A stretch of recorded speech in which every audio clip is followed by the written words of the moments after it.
Okay, guys. So by this point, you all should have been reading that notes page and copying down the notes to your notebook. So when we go through these examples, it's going to be a lot more helpful if you have your notes to kind of compare and go back and forth. The other reason, we talked about this in class when school was not closed, but one of the reasons why you want to make sure that you're writing down these notes is because your brain is like a version of studying. The first time you read something, your brain is taking it in. When you are writing it, you are also like writing it in your brain. So it's like the second time of you being able to like read it. So then once you write it and then you read what you wrote, you've actually put it in your brain 3 times. The fourth way that you could do it that's super helpful is once you have read it, written it down, read it again, and then said it out loud, you've actually like committed it to your memory by just doing it those 4 times. There's no way that you can just guess your way through this. And we're getting into like a lot of complicated stuff, especially with geometry and angles. I'm excited that we're going to be able to do it because it's going to make you guys super ready for 8th grade.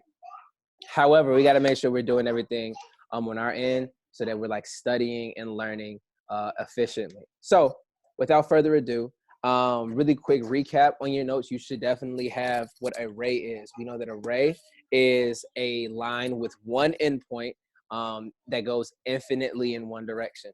An angle is a compilation of 2 rays put together. So it's 2 rays that have the same endpoint that are going in 2 different directions. And then when we start talking about angles, sorry, I dropped my board before the video started and I didn't realize that this got erased. Okay. So now that we know what a ray and an angle is, we can start thinking about the different types of angles.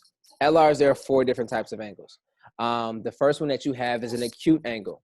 An acute angle is 90 degrees. It's less than 90 degrees. Ways you can remember acute angle is, oh, that's a cute little angle. It's a little angle in terms of that it's less than 90 degrees.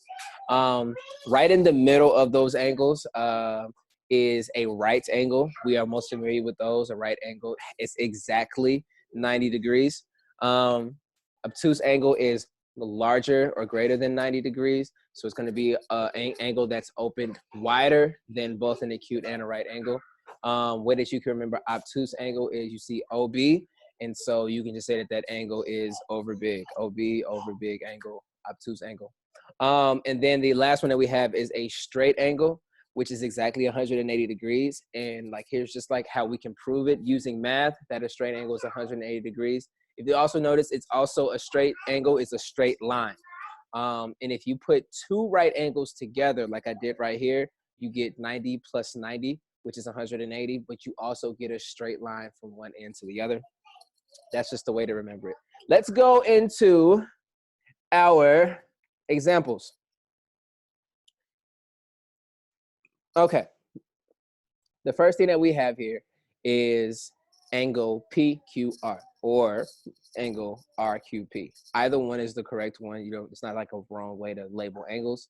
It's just like a way that you can find it if a question was asked. Anyway, we need to identify the type of angle. I see this box right here, so I can already automatically tell that this is going to be a right angle.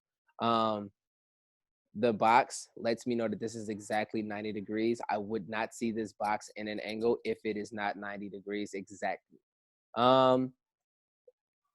Number 2 says that we need to identify the type of angle for AZY or for angle YZA. I'm noticing that this angle is a lot more open than a right angle, and it isn't.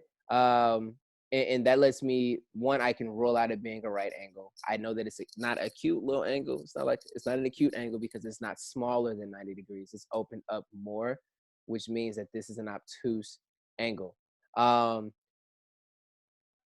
other thing is it's not a straight angle because this is not a straight line. As you can see, this line, when it gets to the Z point, it breaks off in a different direction. And so that's how we can tell that this is not a straight angle.